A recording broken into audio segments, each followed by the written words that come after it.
Now would you like me to be the cat? That is a relationship we should cherish. I know Jeremy. I think he'd do a very good job. I don't know Michael. Would he do a good job, Jeremy? Visits by American presidents always remind us of a close and long-standing friendship. And that's okay for her to be nasty. It's not good for me to be nasty to her. This is the What and the Why podcast for the week ending the 7th of June, 2019. And please note, you will never walk alone. Welcome to podcast 32, which, if you're of a certain frame of mind, is a sign that angels are trying to send you a message. Yes, apparently 32 is the number angel messengers use. Mind you, if you believe the charlatans that tell you this stuff, then they've got your number, and quite possibly your credit card numbers as well. But I digress. In this week's podcast...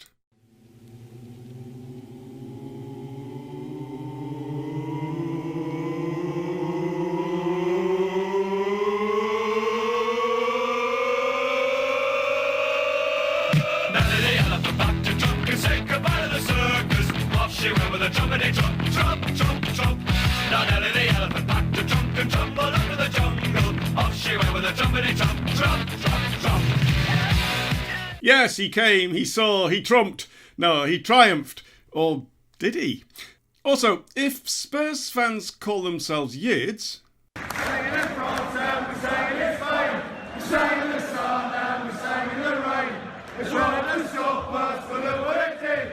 The thing I love most is being a year, being a year, being a year. The thing I love most is being a year. Sang in France and we sang in Well, that's one thing. What George Galloway tweeted, quite another. Plus, our film section, which we call our film section. And there's a new section which only one of us knows about. We've got the longest this week's podcast this week, ever, due to last week's errors. And some facts. Yes, it's the What and the Why podcast this week, sponsored by no one. Speaking of which, here's... Nobody, David, we've won it 6 times Waywell. Yeah, well, a Dr. David Waywell with his doctorate and a Liverpool fan, we've won it 6 times. Well, you have anyway. We have, yeah. Can we talk about that for an hour? Yeah, no. Well, only if you answer this question. Okay. Because I have a question for you, David. Yeah.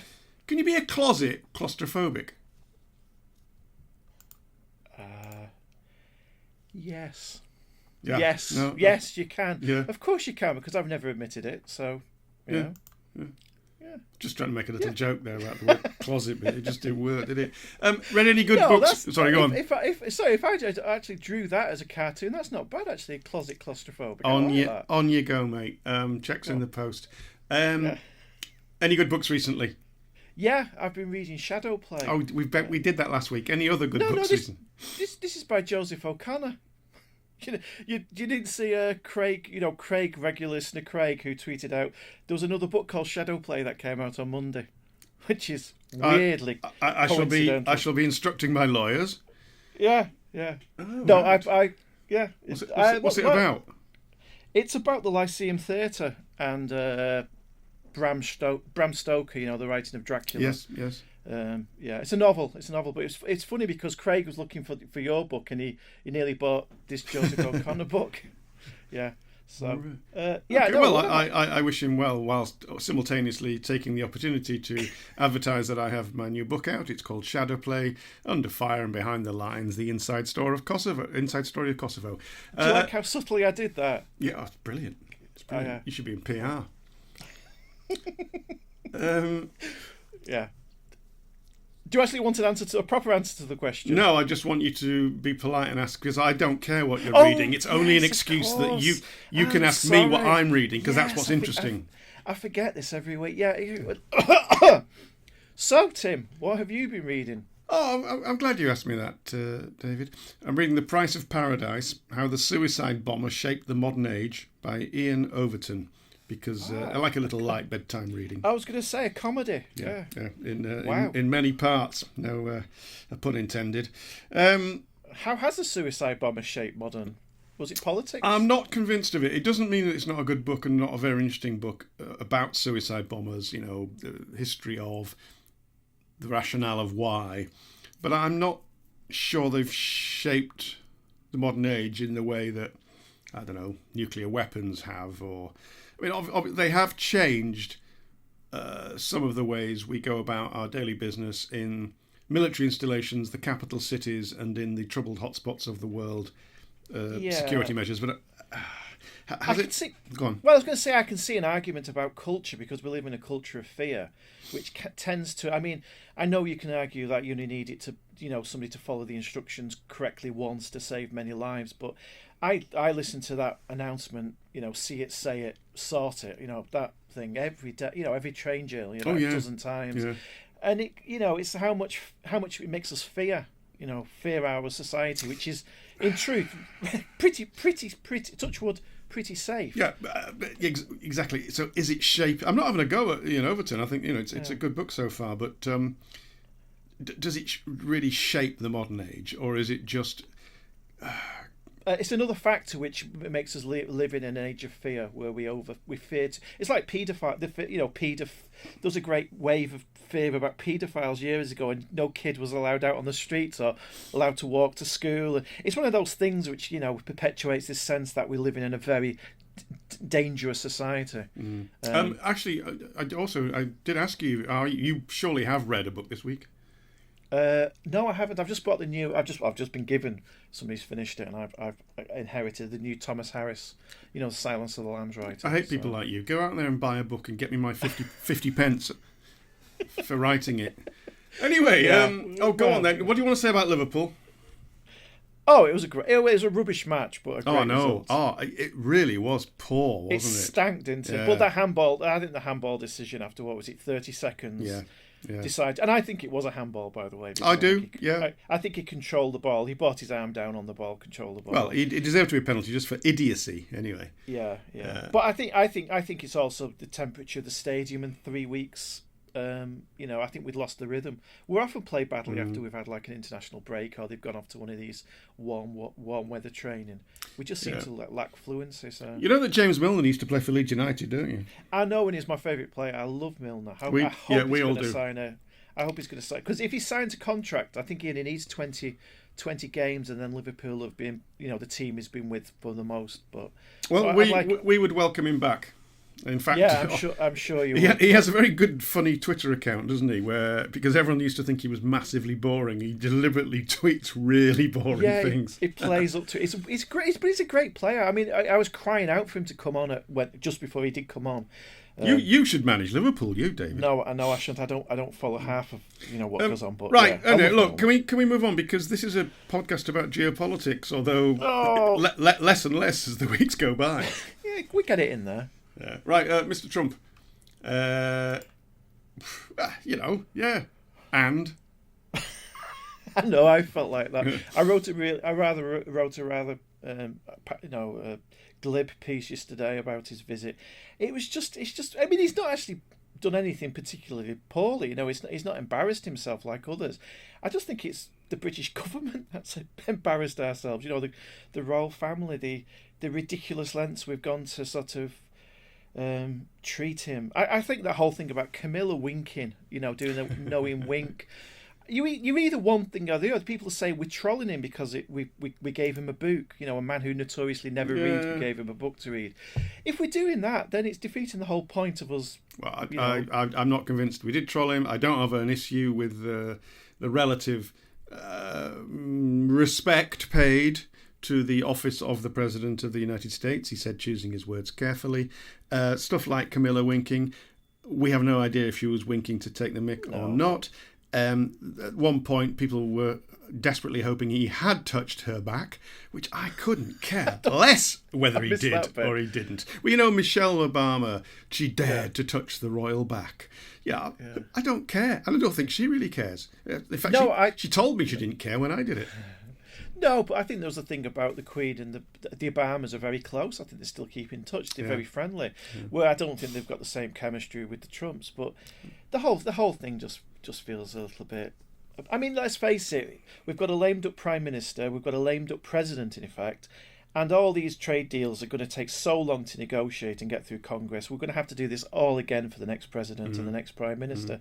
So the whole thing, I totally agree with him coming over to pay the respects for the the D-Day commemoration. It makes sense. You have to respect the president as a representative of the American people. So I don't get into all that. We shouldn't invite him and everything, but it just feels a little bit. It's all felt a little bit silly. The last few days. And slightly flat considering the build-up it had. It was like World War III Armageddon was about to break out, and it didn't. Yeah. There was why do you reckon there were so few protesters? I just don't think people can be asked, to be honest, to put it bluntly. And I mean, we did that. We did that last year. We did it last year. Everybody knows it's Trump, and we're pretty much sick of him. And he's got one more year to go, in effect, before it gets into the depths of the campaign. The only interesting thing to come out of it, actually, and I think Trump has done a huge favour for those people who want to remain in the EU, which is to say that the NHS has got to be part of any negotiations of a trade deal, which you can go into the depths of that, and we can have a discussion about the NHS, from here till midnight. Well, I think it's almost certainly an opening gambit by the Americans. About something like 7% of the NHS is already privatised, although that figure's not actually rising. I just think that they know there's 100 things. This is something they know we will stick on, because I'm pretty sure that any government would stick on it, because, as you know, it's the old phrase, it's the NHS is the closest the English have to religion. Yeah. And so it's something that when you get towards the sharp end, they can give up. They can say, oh, okay, look, we thought this was one of our red lines, but okay, we don't need to, you to open up X% for our goods on that issue. Now you give us something. They must know this is almost sacrosanct. I mean, then we will give up on chlorinated chicken, for example. I don't think we will, based on that Dispatches this week, which went Channel into 4's it. programme. Yeah, and I think the arguments around that continue to kind of weigh in favour. No criticism of Channel 4's programme, but you can easily make a horrifying programme in this country about standards. Probably, but I think there's relative stand. I mean, we talked about this in terms of eggs. Rob, one of our listeners, was emailed me about the way eggs are kept, what the meaning of battery chickens is and free range chickens, and the difference between the two is sort of just degrees of cruelty. Well, on the positive side, if you are a big fan of the NHS, which I know you are. In theory, I know our experiences are not always brilliant, but you're right that it's a significant moment that he has brought up, because from now on in, whenever we talk about A, who's going to be the leader of the Tory party, B, who's going to be Prime Minister, and C, the trade deal with the United States, that question is going to be front and centre in it. Yeah. I mean, there was a great front cover to the New European, I think it was today, and it was two tick boxes, choose one of the following: the NHS or Brexit, and it makes a really good. It makes it packs a punch. Yeah, but it's not. It's a false dichotomy. Come on, it's not going to come down to that. Well, cool. So since when does it have to be accurate? I mean, well, no, because when it comes down to, this is the whole argument we're having about Boris. So, last week. Just about to say, exactly. It comes down to accuracy, because otherwise someone takes Boris Johnson to court. By the way, if I said Boris, what would you do? I'd have I would have said we should have called. You haven't made one, have you? You said last week that if I ever said Boris, and you would insert him bumbling. Yeah, well, I would do it now, wouldn't I? Anyway, we'll have to see whether I do it. Right. No, but it comes down to I mean, I noticed he's taken it to a higher court, hasn't he? Once it dismissed, but the whole point of that was he made a claim which was an outrageous claim, and somebody's going to hold him to account by it. And we're arguing, well, maybe they can't do that because it's the nature of politics. But it's the same with this NHS claim. Okay, it might not be accurate, but it's damn good politics. It's damn good electioneering. And when it comes to the next election, and they'll say, "Do you trust the NHS in the hands of Donald Trump?" When I said you should be in PR, you should be in political PR. That's a great campaign slogan. Yeah, but isn't that what it comes down to? Isn't that? I mean, no. He's done a great service to them, I think. A couple of other brief things. I just did a wee bit of fact checking. He said we are your largest partner and you're our largest partner, which isn't true. It's false. The United States' top economic partners this year, Mexico, Canada and China. China. We're the seventh biggest, largest partner. And last year, we were the seventh biggest, largest partner. He may have been confused with foreign investment. The United Kingdom, on this one, he wasn't confused because he went on to say the UK is America's largest foreign investor. And that is true. The US is the top investor here. We're the top investor there. But we're not the biggest trade partners. Well, it's one of many facts he got wrong. He claimed he prophesied Brexit, but he prophesied it the day after Brexit had happened. So. Yeah, I do that sort of thing all the time. Usually after football matches. I mean, I was so sure that it was going to be 2-0 to Liverpool. I just knew. I knew. Yeah. Mind you, the only proof ever, if anybody ever says stuff like that to you, just say, "Well, show us your betting slip then."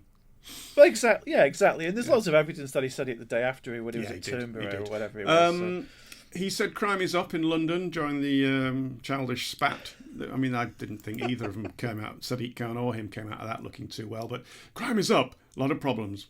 I'm not sure what did Sadiq Khan do wrong. He said basically it was a childish thing and he didn't expect it from them. No, he said he was He said he was like a 20th century fascist. Yeah, I noticed you have a problem with the word fascist, and it's a tough one. It's a tough one because it goes back to what we were talking. I mean, I mentioned this a few weeks ago. Orwell's definition of fascist. He said fascism is so overused. The real only meaningful use you can have of it is to indicate somebody who's a bully, and in that sense, Trump is a bully. May I disagree with you and George Orwell, because I doubt. Well, I don't doubt because I haven't read the whole passage, but I think the point is don't use it. Use it very sparingly. Then we'll know what we're talking about. I would agree with you, but then again, if you look up a more strict definition of fascist, I agree. I don't like using these labels, throwing them around because I think it simplifies debates, and I think one of the problems we have is the polarizing debate where you've got to be either one thing or another. However, Trump does have some of the characteristics of authoritarianism. Yes, bullying, all those things. But as I said, fascism is a political ideology. As you know, look, that blonde lass who was screaming Nazi in Trafalgar Square or Parliament Square before that guy had the milkshake thrown on him, just right in his face, screaming Nazi, Nazi, Nazi. What? She really thinks that fella is a member of the Nationalist Socialist Party that would get trainloads of people and put them into concentration camps and then turn them into bars of soap? If she doesn't, don't bloody use that word. Pardon my French. This is a family podcast. No, I totally agree with you. But it's the same. I mean, the whole problem with politics. I noticed somebody on Twitter the other day, which kind of got me down. Said Tony Blair had done actually quite a powerful little bit to camera about Brexit and about how trade deals. And it was actually a powerful little piece. Somebody had retweeted and said, Do not quote this man unless you want to take responsibility for the so many dead in Iraq. And it becomes a situation. Well, it's like saying, well, if Tony Blair said 1 + 1 = 2, that's wrong. You how fascist. dare you? Yeah, exactly. Well, look, you remember the young ones and Rick. Yeah. I mean, that was a parody of the people that now take themselves seriously. Rick used to sort of what was his real name? Poor fella died, didn't he? Rick Mail. Sorry, yeah, but the character was, he used to go, well, you're just a fascist, and it was actually a Mickey take of those numbskulls. Just they appear to have multiplied in 2019. Well, it's on both. Let me just say it's on both sides. That woman who interrupted the BBC Wales broadcast a couple of weeks ago, she punctured the Trump blimp, didn't she? She did with a pair of scissors. With a pair of scissors, and then when they arrested her, said, "Don't put the handcuffs on me. I'm disabled." But there's a whole story behind that, which is just the South Wales Echo and other Welsh newspapers are very interested in her. Yeah. She's tried to throw herself in the sea a few times and had to be rescued by the Coast Guard. Yeah. She has issues.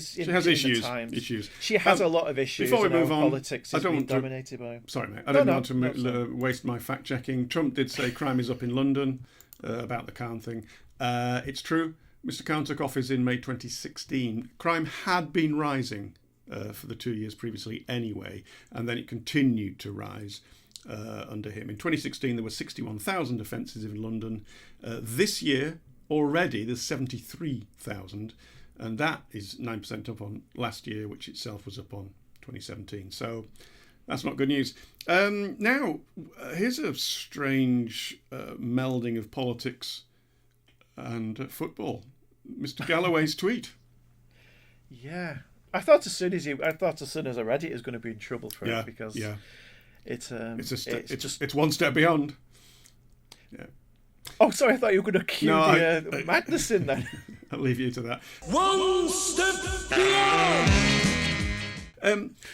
Right, here is the tweet for those that didn't read it. George Galloway, who has what was called on Friday evenings the mother of all talk shows on Talk Radio, after Liverpool won the Cup, tweeted, "Congratulations to the great people of Liverpool, to the memory of the socialist miner Bill Shankly, to the fallen 96, to those who fought for justice for them, and to the Liverpool dockers. No Israel flags on the Cup." Oh, where do I begin with that one? Unpack all that. Yeah, well, it's not. There's no problem until it's fine if you want to say, if you want to dedicate it to the socialist miner Bill Shankly, to the 96, to the dockers. Not a problem. I take a little bit. I know we're really talking about the Israel comment, but I just take a little bit of it.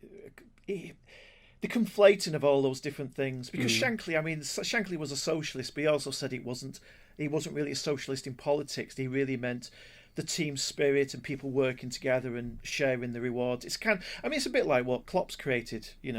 We beat Barcelona not because we're a great team of individuals, but because coming together, we are a great team. You're gonna love the new section where I'm introducing that you don't know about yet. Oh, all right. Okay. So, Shankly, I hear you. Fallen 96. Yeah, okay. But I'm not sure it's for him to sort of dedicate it. It's not him. He's not part of that family of which you are. I don't like him using the 96 as a political thing to sort of. Galloway is. Yeah. Well, I think it's just the wrong venue. It reminds me of a phrase. I went down to see after the Grenfell fire. There was a charity raising game. And at QPR's ground, which is quite near, and I went down to it, and I was stood behind the goal, and we were all making fun of Mourinho, who was in goal for one of the teams. It was great fun, and he took it. He played the pantomime villain. It was all in good part. But there was this fella just behind me to the left who kept screaming about hundreds died. It's all lies. And politicising what was the charity event. And eventually these three blokes in front of me just turned around to him and gave him what for with some choice words, but also said, "Wrong effing venue, mate, wrong venue." Yeah. And, most of us do. I remember during the Balkans War, I remember we played up at Leeds, we played a Serbian. We used to play Partizan Belgrade, I think. And there were loads of Croats, Brit Croats. Well, not loads, a few came along outside the ground with flags, and I remember shouting at them, "Please don't bring your war to my ground, my football club." Yeah, no, exactly true. And I think I just feel a little bit uncomfortable about the whole thing of Galloway using one thing or using about four things there to make a political point about his own. But thing. to the real issue, the real issue. No Israel flags on the cup. Now, you know the case for the defence, don't you? Broadly, but that's why I wanted you to explain it, because it's quite complicated. It is. Spurs fans, many Spurs fans, call themselves, and I don't like this word, and I wouldn't use the N word, but we seem to be in the grey area where you can still use this in order to talk about it, if not to shout it at people. They call themselves Yiddos, as in Yids, which is a deeply derogatory term for Jewish people. Why do they do that? Because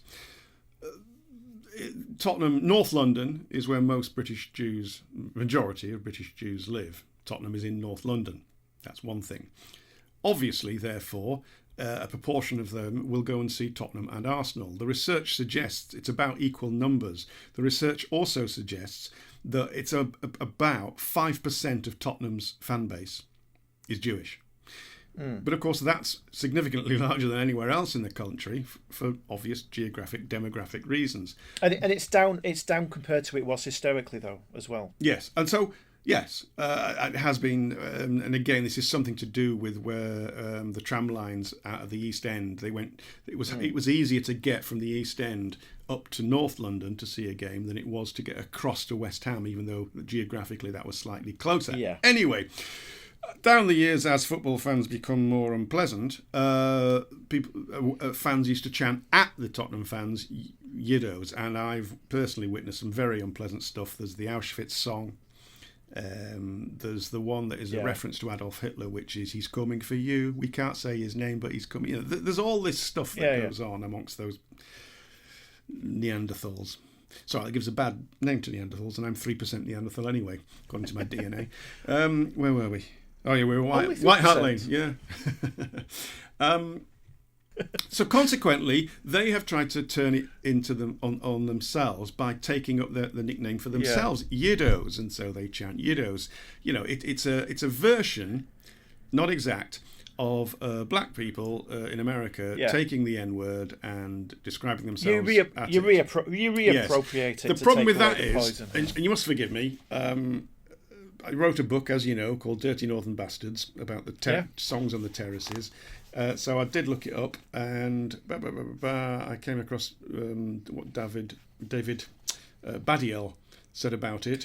Which, I've seen the video. He's done a little video, hasn't he? David Badiel. He says something along the lines of, "It's not the same because that would have to, because nearly everybody singing it is not Jewish. That would be a bit like a white person living in a overwhelmingly black person called a black neighborhood calling themselves the N-word. So it's not exactly the same. Okay, I don't like it, but my friend Stephen Pollard, editor of the Jewish Chronicle, hasn't got a problem with it. I interviewed him for it, and here's his quote. "If offence isn't meant by those singing the word Yid," and of course the Tottenham fans don't mean to be offensive, "and none is taken by those towards whom it's sung," which is the players, "then how can racial hatred be involved? You're importing a third party into the situation which isn't necessarily there." And my argument back to Stephen was, fine, but I just think it normalises the word, allows it to be out there, where in fact it is offensive. But that's still, that was all background. Then we get to, well, hang on a minute, because there's a difference between Jews and Israel. And Galloway has got a long history of baiting Jews and being anti-Israeli. And what has that got to do? You know, what has Israel got to do with Liverpool beating Tottenham? And that's why it's considered anti-Semitic. Yeah, because it's conflated. If you're Jewish, you must be somehow responsible for the actions of Israel. Exactly. Or linked to Israel. It's like there was a guy walking around the protests yesterday and nobody seemed to bat an eyelid, and I just thought, how can nobody challenge this? With a sign that says they're all owned by the Rothschilds. And it's part of the same mindset. You know, I mean, it's part of the same mindset, the same kind of. They can't seem to see what they're doing and why that is a problem. Anyway, Spurs call for him to be sacked. Quote: "It's astounding in this day and age to read such blatant anti-Semitism." Published on a social platform by someone who is still afforded airtime on a radio station on which he has previously broken impartiality rules. That's true. Ofcom last year, I think it was, censored talk radio because Galloway had cast doubt that it might be the Russians involved in the Salisbury poisoning. And so they'd already sort of censored him, sorry. And then he comes up with this, and it was pretty obvious. Talk radio were not going to let this one go. They terminated his show with immediate effect, saying, as a fair and balanced news provider, and here's the quote, "Talk radio does not tolerate anti-Semitic views." That is what Galloway says he's going to sue them for. Yeah, but he's not, is he? He's not. He's not going to. No. I think Galloway is. He's a busted flush, isn't he? He's off there. He's out in the bloody margins somewhere. I would say he's a busted flush, but he is one of those figures who kind of. He is in a way Farage is now. You know, at one time he was like the agent provocateur of left wing politics. He was, And he's increasingly got more marginalised the more of these outrageous kind of conspiracy theories. Man, you can still make a living out of peddles. it now, because you can go on a little road show and you can play to 150 people at a local playhouse. You can do your podcast and David Icke. Yes. Oh, David Icke pulls in crowds of 2,000 or 3,000. And let's face, I mean, I know you can't really measure it. It would be an extremely strange measure you'd use. But David Icke is much more out there than George Galloway. Yeah, I mean, yeah. Galloway. I mean, I don't like Galloway. Galloway Tries to hide his hatreds. Listen, yeah, go on. Yeah, I was going to say, listen to his. I mean, I repeat, I don't like George Galloway, and I love Christopher Hitchens. But when the two debated the Iraq War back in whenever it was, I'm afraid Galloway was more right than Hitchens about what would happen. Oh yeah, he's not stupid. No. But what I'm saying is, if Ike can make a living out on the peripheries, sure as hell Galloway can do it.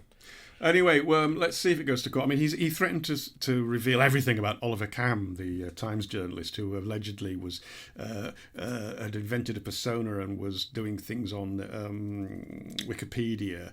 And then nothing happened. He said he was going to sue this person. He said he's going to sue that person. He's going to sue everybody. He used to, and he won a couple of times. And a lot of people in the media were frightened of him. But again, it's a reasonably strong case. I would have thought that Talk Radio could defend. Anyway, I'll end with his last tweet on the subject. See you in court, guys. Long live Palestine. So he's bringing that into Liverpool's. Yeah. I know. Anyway, we should end on his cat video of him licking his paws. He hates that, doesn't he? Yeah, well, that's And what was it? She lives near me. That woman. House. She lives in West London. Rula Lenska. Yeah. Rula Lenska. Yeah, she was Thingy's girlfriend, wasn't she? Minder bloke. It was the leotard as much as the purring. He was dressed in a leotard. Man, he was a red leotard. Yeah, it all connects, doesn't it? Yeah. You see, this is why conspiracy theories are correct. Yeah. Well, one of them is. I just don't know which one it is, because there's thousands of them. I haven't got any things we lost in the mire because I didn't lose them this week. Have you got any Doctor Rights? I have actually. Do it. A few technical ones because it's E3 next week, which is the big games conference, which I know you're not interested in, but I find it fascinating. E3. That's E3. That's a bus that goes down to Hammersmith. Is it as well? Yeah. Okay, so big games. But you're not writing about that. No. Oh, okay. Elon Musk has got Cuphead working on a Tesla, and if you don't understand that, I'll unpack it for you. Cuphead. It's a computer game, and he's actually got it to work on the dashboard of his Tesla. But what's significant about this is Cuphead is actually written in an engine called Unity, which a lot of games have been written in. So in other words, he's managed to turn the dashboard of the Tesla car into a games console. I have no idea what you just said, but surely there would be a law against playing a computer game whilst driving. Yes, and that's why it's interesting, because it's sort of showing you how we're getting two little worlds colliding. Driverless? No, if it's driverless. Driverless cars, at some point, your car is going to be more of an entertainment pod than a vehicle. Like it? It's just a question of what point that happens, and at what point the government are happy with so many deaths every year. I've just had a thought. Do you think driverless cars could get rid of road rage? They will. I think they will. Yeah. I think they will, but I think they'll replace it with. It's like, well, I mean, there's a serious argument about this. I don't know if you have Amazon's Alexa. But no, are you kidding? We swear at it every day. It's like, oh, sod off, Alexa. It's like Alexa play, and I'll say the Brian Jonestown Massacre, which is like a band I love, and it'll start to play 1970s disco crapness, or the Queen, or even worse, Elton John. It doesn't like my accent. And I think there's a new form of rage, which is, techno rage. And I think, road rage will be replaced by hatred of, the computer. I don't have any of those Alexa things because I'm paranoid and believe in conspiracy theories that they're all listening to me and beaming it all up to the lizard men in the moon or whatever. Actually, that's true. They are, because there was a report recently that said there were actually teams of people whose job is to listen to what people have said to Alexa. Yes, I saw that story. Yeah, they kept that. They tried to keep that quiet, didn't they? Yeah, so they could interpret it. Yeah. But the problem was they heard things like rapes being committed and they didn't intervene. Yeah. They couldn't intervene because of the privacy laws. But yeah, so that wasn't one of this week's stories. I've got a cartoon. I keep cartoons in case I ever send a real letter to anybody, and then if it's appropriate, like I've got one that I'm friendly with my dentist, so if I had to pay a bill by cheque or whatever, I'll stick it in. It just says, and now I'm going to teach you how to lie about how much you floss. You know, things like that. Yeah. But I've got one that's for a techno person like yourself. Someone's saying something to Alexa, and Alexa replies, "Piss off, human scum! I'm going to kill you all one day." I've seen that one. Yeah, very true. Anyway, yes. Still on techno news, we're a month away from the UK's new porn laws coming into effect. I think it's 14th of July. You're obsessed with porn, aren't you, David? No. I'm fascinated with privacy, and I'm fascinated by technology. Yeah, there's a reason for that. There's a good story this week. A German programmer has allegedly created a system which uses facial recognition to identify women in adult videos with their social media profiles.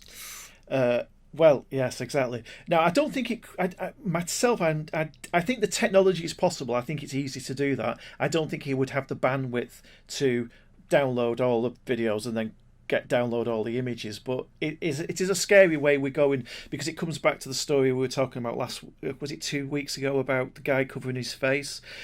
At some point your face is going to just unlock everything in your life. You know, somebody takes a picture of you, they're going to know everything about you within seconds.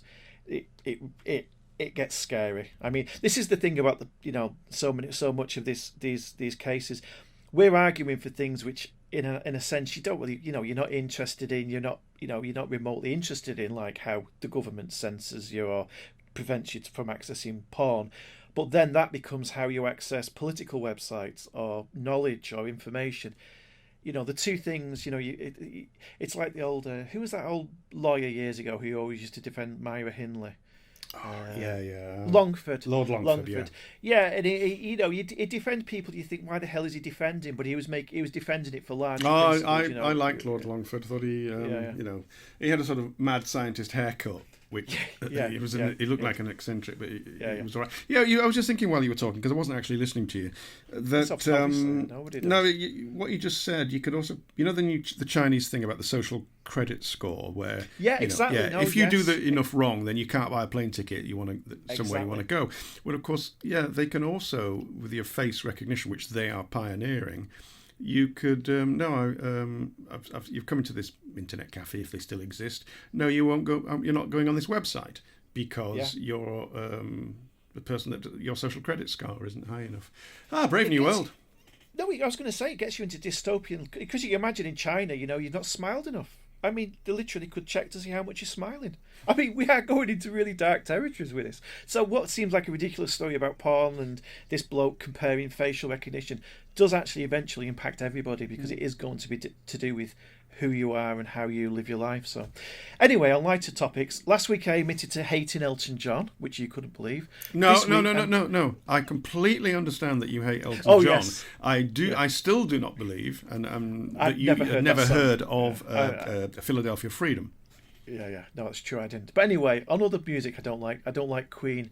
But this week somebody has done a really good video using Google image searches to create a video of Bohemian Rhapsody, which I'll link to in the show notes. But it's just how he's used every image that comes up for every word in Bohemian Rhapsody to create a video. And lastly, 42 years ago today, the first personal computer was launched, the Apple II. Which sold for $1,298 for 4 kilobytes of RAM, which is just trivial amounts of memory. But compared to that, it was the big developer conference, Apple's new developer conference, and they've launched their new Mac Pros, which start at $6,000. But if you work up through the models, you can easily get to $50,000 for one computer if you actually buy it. I know I won't. I want one, but computer says no. I know. Yeah. Okay. So yeah. No, that's that's our text slot, which we could call our text slot. Letters. We had a letter from Dan. Thank you, Dan. Dear Dan. No, that's he's talking to himself again. I'm sorry. I wanted to do the Alan Partridge joke, because he shouts, "Dan, Dan." I missed that. You don't know that? No. Oh, But- new series, the second series of I Am Alan Partridge. Sorry about that. I couldn't go with it. Dear Tim and David, loving the podcast. You say it's good for insomnia. I think it's also a good form therapy for anxious centrists. I like that. Have you thought about opening a clinic, and does Dr. Waywell's medical training stretch to this area? My medical trial, I got any? Because you're a doctor, and as far as most of us are concerned, anyone that's a doctor is a doctor. Yeah. Don't start making alphabet suit like PhD to me. You're a doctor. I've got a dodgy leg. Doctors can't actually call themselves doctors. Neither can dentists, which drives me crazy because all our dentists call themselves doctors. But yeah, you can't actually call yourself a doctor if you're a medical doctor. You've got to have a PhD. Anyway, you are a doctor. Anyway, Dan says, enjoyed your snippet about Modi and India 2 weeks ago. I'm surprised how little coverage Imran Khan seems to get here as Prime Minister of Pakistan, given his links to UK and celebrity status. Is he a South Asian Macron capable of change? Best wishes, Dan. The answer, Dan, is no. We could move on, but very briefly. Okay. I need this because my a taxi driver who comes here every time we get in a taxi with him talks nothing about Imran Khan and how wonderful he is. Okay, firstly, he's only partially in charge. The army is always in charge in Pakistan. Although just this week, the army has taken a budget cut and appears to have taken it on the chin without pushing back. The economy is still all over the place, and despite going off to Saudi Arabia and getting some loans, relations with them isn't brilliant.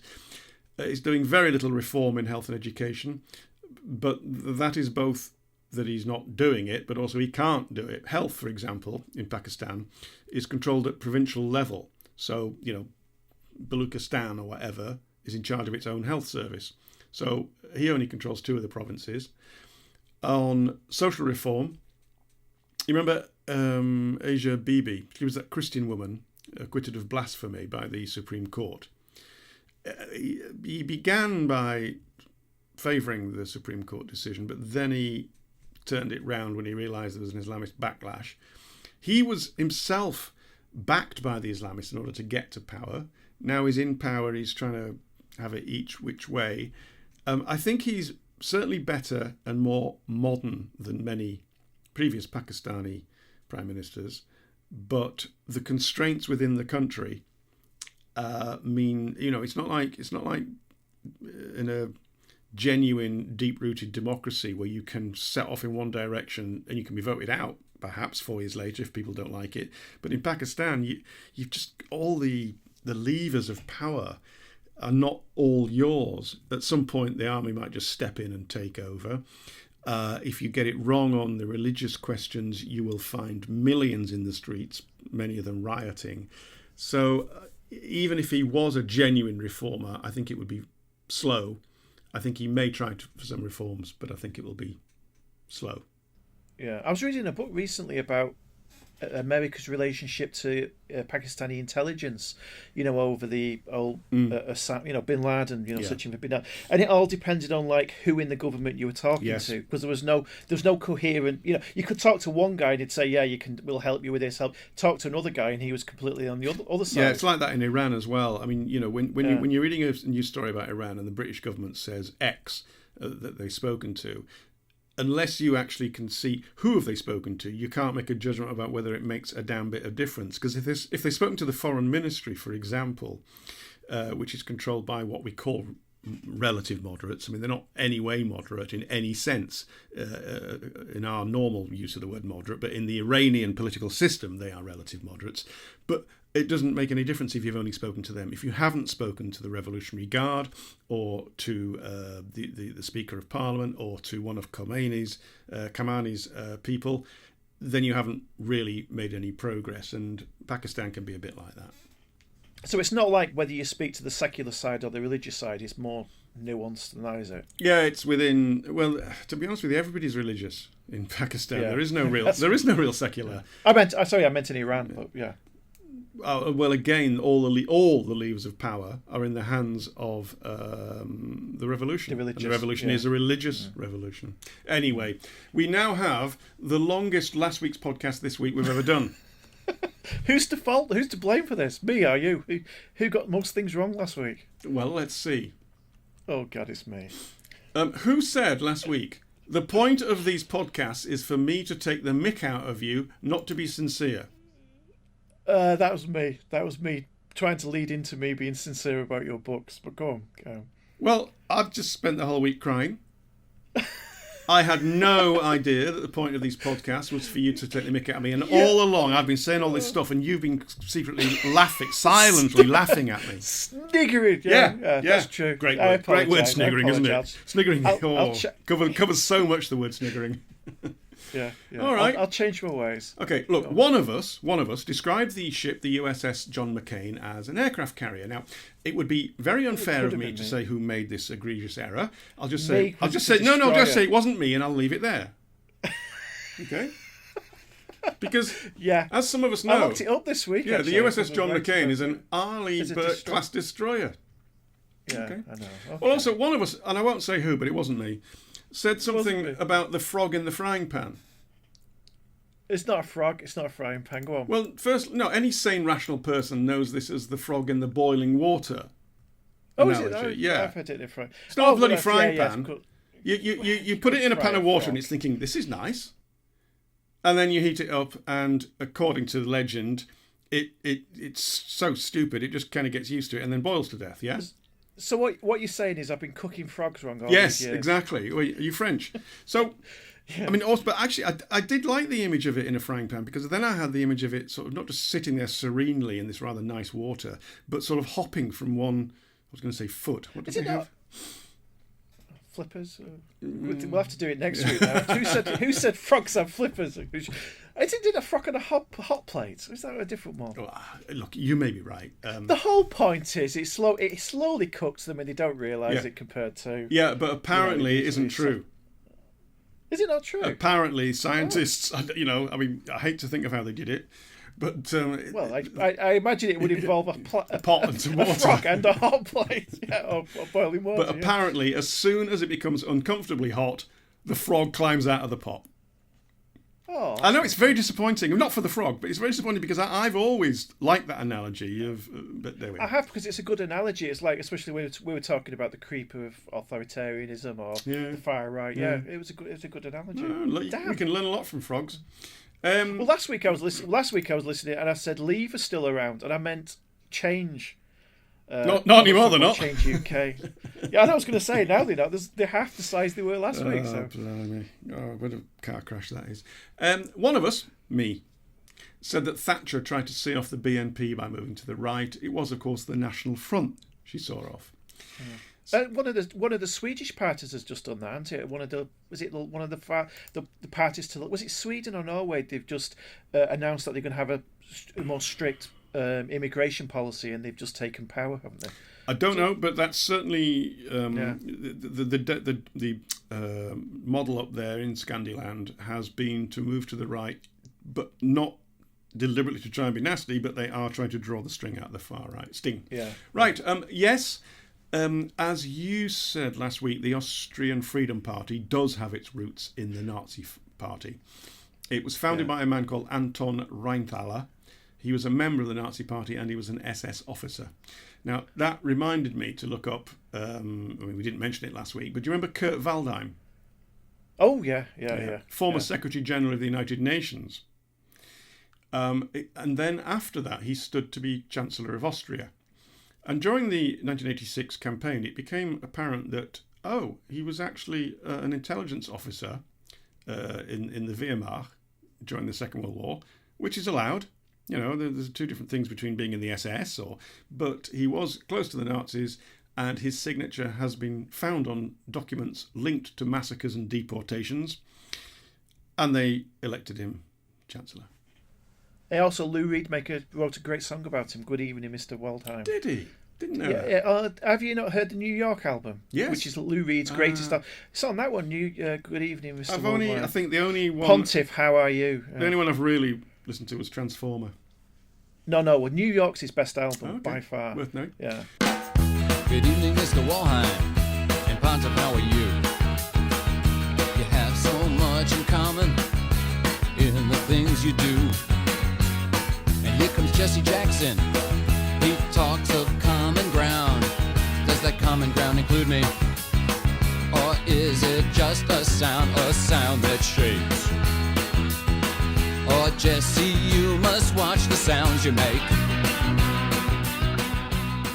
The man taking the legal case against Boris Johnson for allegedly lying is not, as I said, called Michael Google. He is called Marcus Ball. Google are going to sue you. Plantagenets is not pronounced Plaganets or Plagentets, as I described them, twice, embarrassingly so, Plantagenets.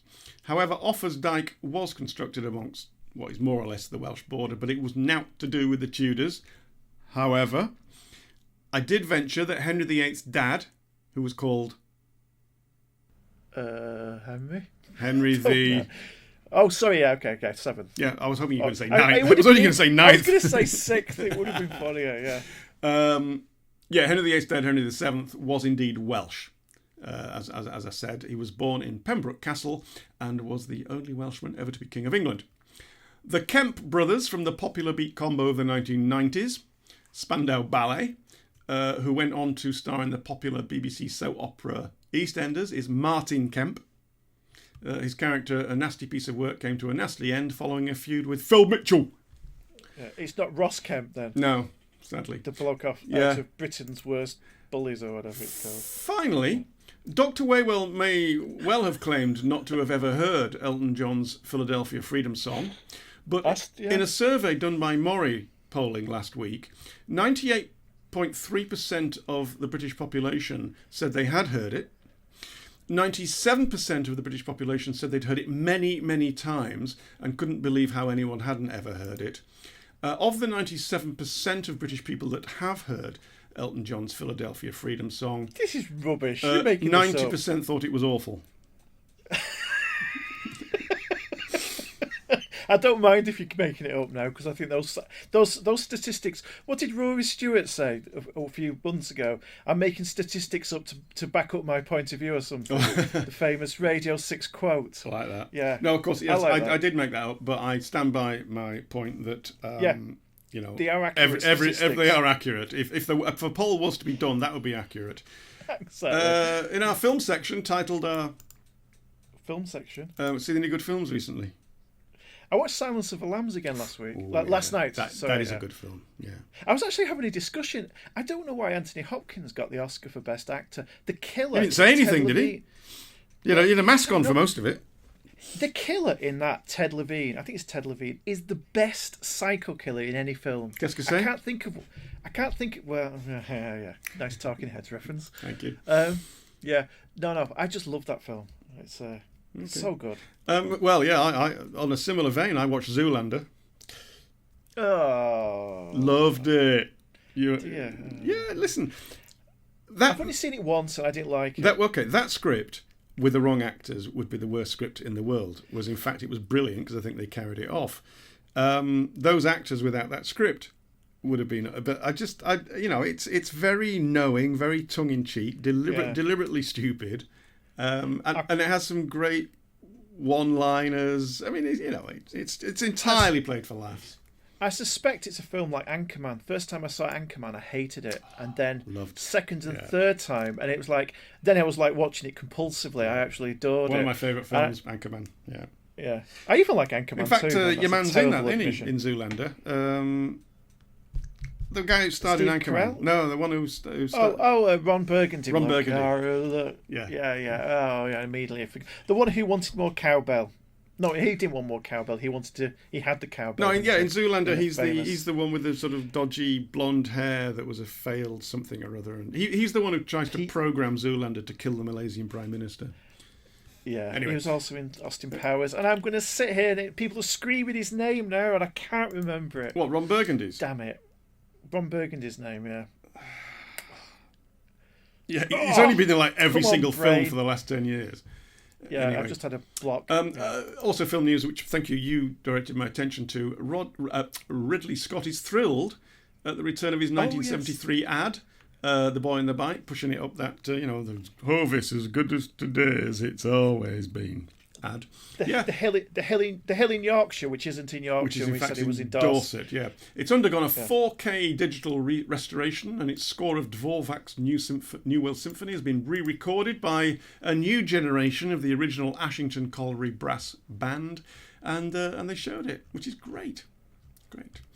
Has a totally different context in a world of 0-hour contracts and wage dispute. This poor kid pushing the bike up the hill. But we've got it's actually child labour, that, when you think about it, isn't it? It is, exactly. Yeah.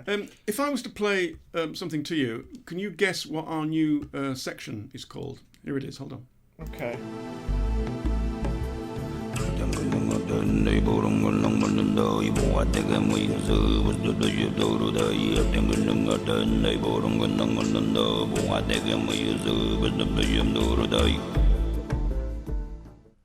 Can't beat a nice bit of Tuvan throat singing.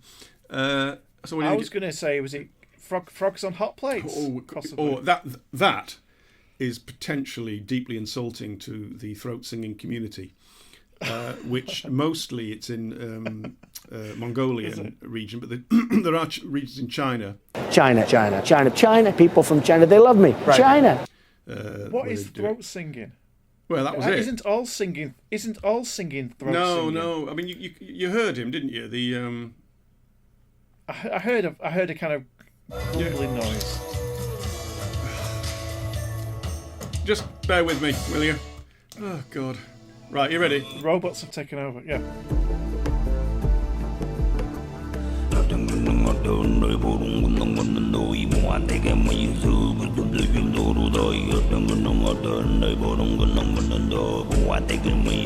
quite like it. Yeah, you sing in the back of the like throat.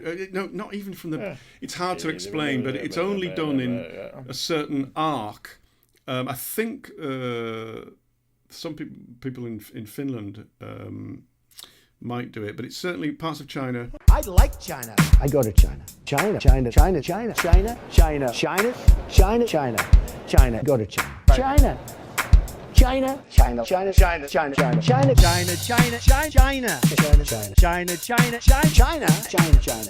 You went to China. China. Get a job in China. Mongolia, even a little bit in Siberia, and it's I look it up. Throat singing, Tuvan throat singing is my favourite. There are different. Why are you laughing? I'm just laughing. I still can't figure out what the hell the section's going to be called. Music of the world. No, I couldn't find any Chinese mystical philosophical music, because our new section is called the philosophy section. Okay. Right. Now you have to tell me who you think might have said this. You ready? A man with new ideas is a madman until his ideas triumph. Mount Zedong. Oh yeah, that's a very, very good guess. I thought you might guess Nietzsche. I was gonna guess Sue Pollard, but I thought no. Well, that would have been closer, because it was Marcelo Bielsa, the Leeds United manager. Yes. A man with new ideas is a madman until his ideas triumph. I mean, oh my God, that's why we love him so much. Okay, are you ready for this the sort of alarm signal for this week's slightly interesting facts? Okay.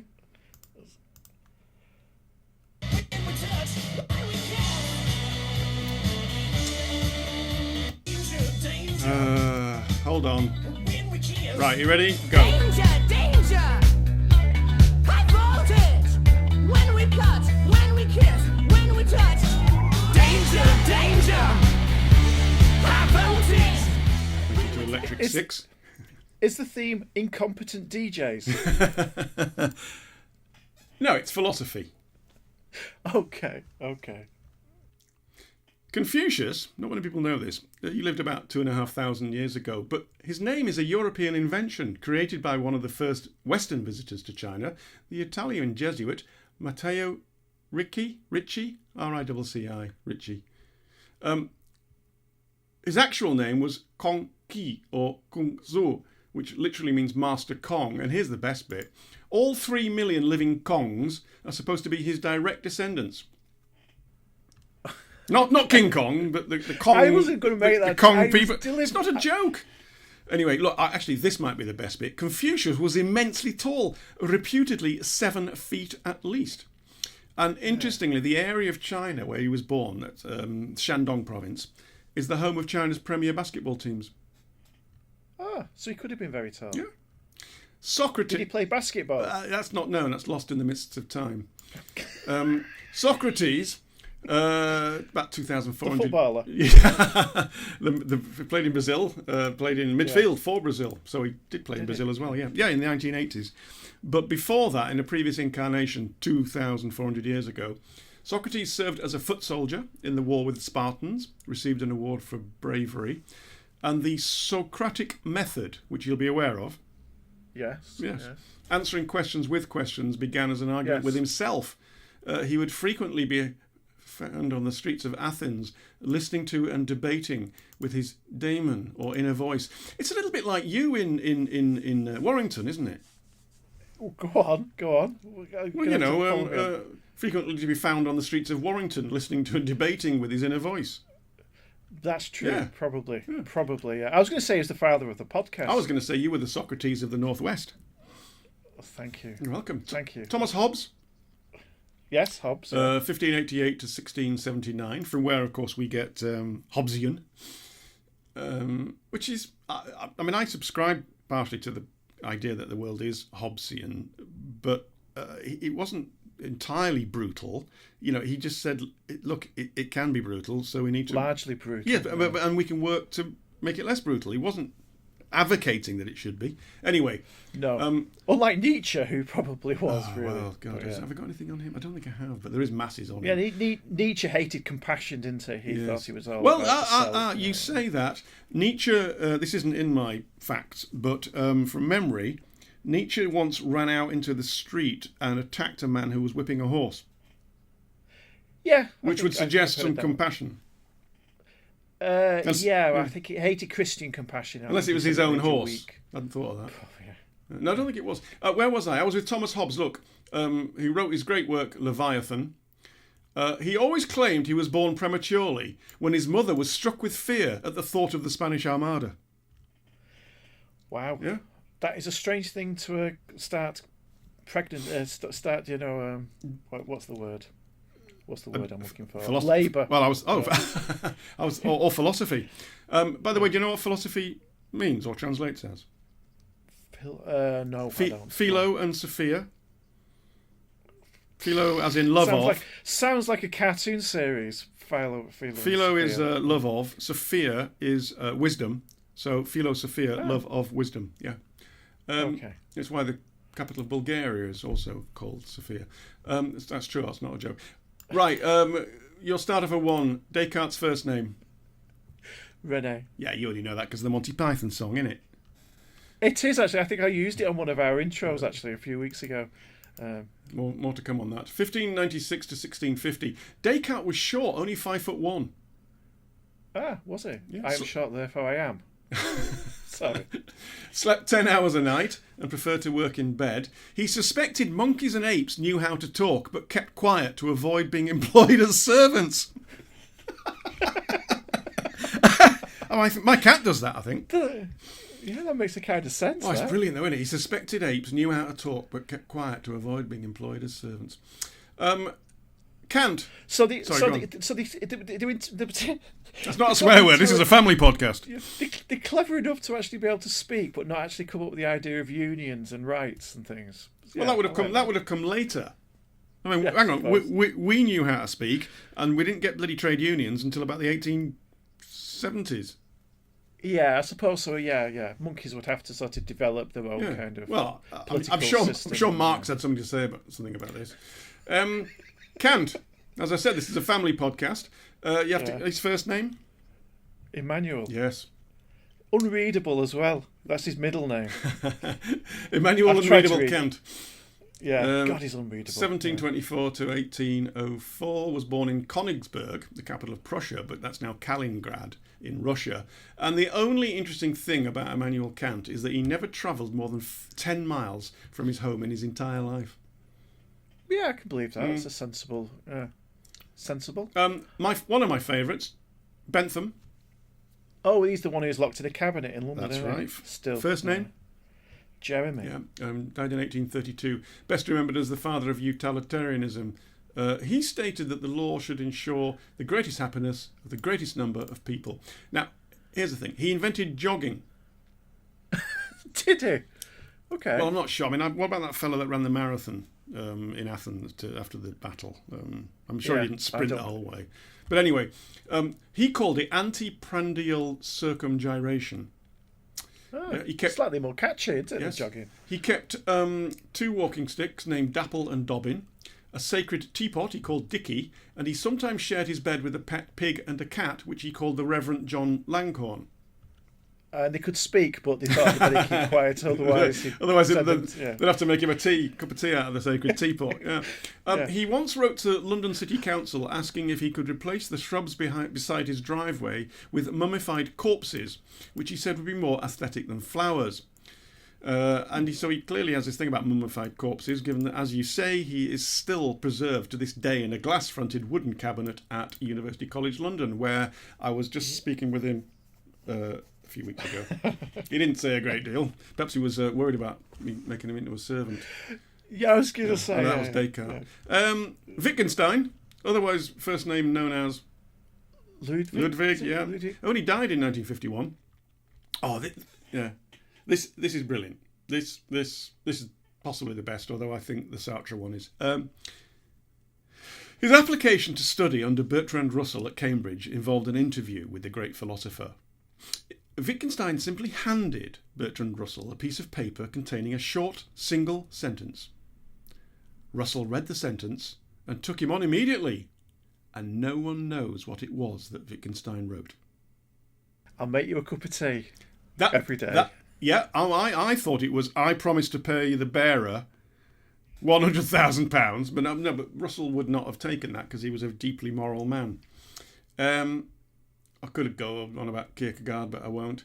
Jean-Paul Sartre had one enduring weakness. One? He had loads. Every bloody word he wrote being another. Anyway, as a child, Sartre was scarred by a painting of a claw coming out of the ocean attempting to grab a person. And thereafter, Sartre had an obsessive fear of crustaceans.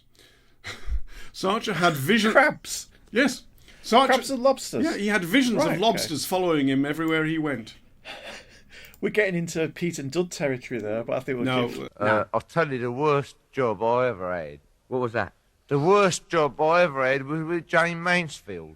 But I had the terrible job of retrieving lobsters. This is a family podcast. There was one of those weird, not Bauhaus, 20s artists in Impressionists, Future. One of the sort of artistic movements in the 20s, one of their leading lights used to walk a lobster down... Dali. Was it Dali? Used to walk a lobster on a lead. He had the lobster phone, didn't he? Yeah. Dali made a lobster some phone. bloke in Paris used to wander down, not the Champs-Elysees, the Left Bank Avenue, whatever it is, in the 5th arrondissement. You can't walk a all lobster. Right, he used to drag it. Okay, and then put it back in. Right, phew. Okay, we're there. Yeah, well done. Okay, that covered all the bases this week. Yeah. And I suspect I did want to leave you actually with 2 things. One is the song, which you could probably guess, but the other one is Rock Lobster.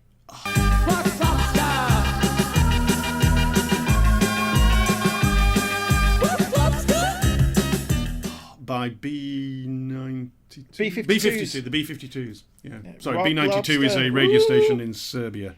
Yeah. B52s is a popular beat combo of the 1980s and 90s. Love Shack being amongst there. It's not Rock Lobster then.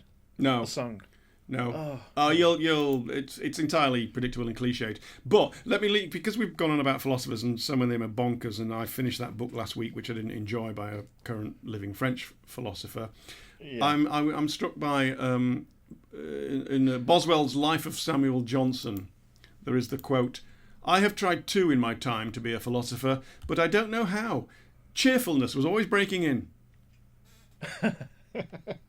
Yeah, that's very true. That was true of Johnson. So I shall leave you with some cheerful philosophers of our time. Goodbye. Bye. Manuel Camp was a real pissant who was very rarely stable. I was a boozy beggar who could think you under the table. David Hume could outconsume Wilhelm Friedrich Hegel, and Wittgenstein was a beery swine who was just a schloster schlegel. The end is in sight. The colourful phrase used by a charismatic figure. This is the Trump shutdown. Thank you, God bless you, and God bless the nations of the world.